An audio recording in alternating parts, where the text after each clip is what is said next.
303 से 240 पर आना ऐसी एक हकीकत है जिसका सामना बीजेपी को सुबह से शाम 24/7 करना पड़ रहा है। बात बात पर कहानी जुट जाती है कि बीजेपी तो 303 से 240 पर आ गई। कहा जा रहा है कि सरकार का चाल चरित्र बदल गया। निर्णय लेने वाली सरकार देखते ही देखते यूटर्न वाली सरकार बन गई। मोदी तीसरी बार पीएम बने तो चेहरा तो नहीं बदला, लेकिन चेहरे के आसपास का माहौल जरूर बदलना शुरू हो चुका है। इसको लेकर जितने मुंह उतनी बातें हो रही हैं। सोशल मीडिया में मोदी का एक वीडियो वायरल हुआ है। मोदी ब्रुनेई और सिंगापुर के दौरे से देश लौटे। दिल्ली के पालम एयरपोर्ट पर रिसीव करने वाला माहौल गजब बदला हुआ दिखा। ना कोई जश्न, ना कोई भीड़, ना कोई बुके और ना कोई फूल माला। सूट बूट पहने एक अफसर रिसीव करने आया, लेकिन बुके फूल माला भी लेकर नहीं आया। मोदी प्लेन से उतरे, अफसर से सलाम नमस्ते की, सिक्योरिटी गाड़ी लेकर खड़ी थी, मोदी बैठकर निकल गए।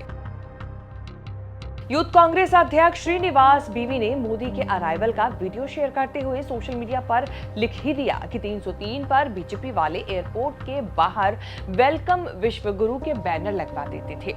मोदी जी 240 पर क्या अटके? नड्डा जी ने भी एयरपोर्ट पर रिसीविंग के लिए आना बंद कर दिया। श्रीनिवास की इन्हीं लाइनों के साथ मोदी के अराइवल का वीडियो जमकर शेयर हो रहा है, जिसमें जेपी नड्डा आए नहीं रिसीव करने।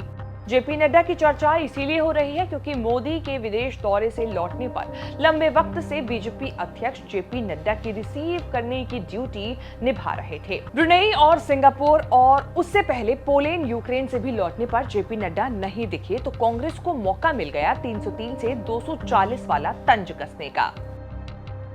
जेपी नड्डा की चर्चा तब भी होती है जब मोदी या अमित शाह बीजेपी मुख्यालय पहुंचते हैं। बीजेपी अध्यक्ष होने के नाते जेपी नड्डा रिसीव करने भी आते हैं, सी ऑफ करने भी।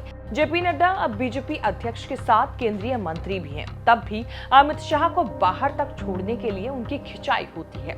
इसीलिए कि सरकार में अमित शाह और जेपी नड्डा का मंत्री पद एक जैसा हो गया है। मोदी की विदेश यात्राएं अक्सर भारत में बड़ा इवेंट बनती रही हैं। अमेरिका जैसे देश के दौरे को लेकर तो उत्साह का लेवल गजब ही हो जाता रहा है। रिसीव करने जेपी नड्डा आते थे, साथ में ढेर सारे नेताओं कार्यकर्ताओं को लाते थे।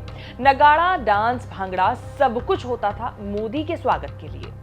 पिछले साल अगस्त में मोदी विदेश से लौटे तो जेपी नड्डा खुद भी आए। ढेर सारे कार्यकर्ताओं को भी बुलाया गया। ढोल नगाड़ों के साथ पीएम के देश लौटने का जश्न मना। पिछले ही साल मई में मोदी विदेश से लौटे तो जेपी नड्डा ने एयरपोर्ट पर मंच बनवाकर बड़ी सी माला पहनाकर मोदी जी का स्वागत किया था। सितंबर 2021 में अब से ठीक 3 साल पहले मोदी अमेरिका के दौरे पर गए थे। वापस लौटे, रनवे से लेकर एयरपोर्ट के बाहर तक क्या सीन था। 3 साल पुराने ऐसे एक वीडियो से माहौल याद किया। क्लिप को देखकर अब अंदाजा लगाया जा सकता है। ये संभव है कि ऐसी ही तस्वीरें देखने के बाद मोदी को रिसीव करने के लिए जेपी नड्डा को लेकर सोशल मीडिया में जमकर मीम बनने लगे। उसी दौर का असर है कि आजकल मोदी को रिसीव करने एयरपोर्ट पर जेपी नड्डा नहीं दिखते तो मिस किया जाता है। मिस करते करते आज बात पहुंच गई बीजेपी के 303 से 240 आने तक। हमेशा ऐसा सीन नहीं हुआ। मोदी कई बार विदेश से लौटे तो स्वागत सूना सूना हुआ। ना जेपी नड्डा आए, ना पार्टी के कार्यकर्ता पहुंचकर ढोल बजाने लगे। ये साफ नहीं है कि पार्टी या सरकार ये कैसे और किस आधार पर तय करती है कि मोदी के किस देश के दौरे से लौटने पर जेपी नड्डा जाएंगे, कार्यकर्ताओं से ढोल बजवाएंगे। किस देश से लौटने पर जेपी नड्डा नहीं जाएंगे, केवल अफसर भेजकर काम चला लिया जाएगा। जून 2022 का ये वीडियो देखिए। मोदी जर्मनी और यूएई से रात के वक्त देश लौटे तो सादगी से स्वागत हुआ। प्रोटोकॉल के तहत बस एक अफसर ने सलाम नमस्ते कर स्वागत कर दिया। मार्च में चुनाव के बीच भूटान होकर लौटे, तब भी जेपी नड्डा नहीं थे। एक अफसर ने नमस्ते करके रिसीव किया था। फरवरी में कतर से लौटे तो सूखा सूखा स्वागत ही हुआ, तब भी जेपी नड्डा नहीं आए थे एयरपोर्ट। मोदी देश के प्रधानमंत्री हैं। उनका आना जाना दिल्ली के उस एयरपोर्ट से नहीं होता जिससे बाकी जनता आती जाती है।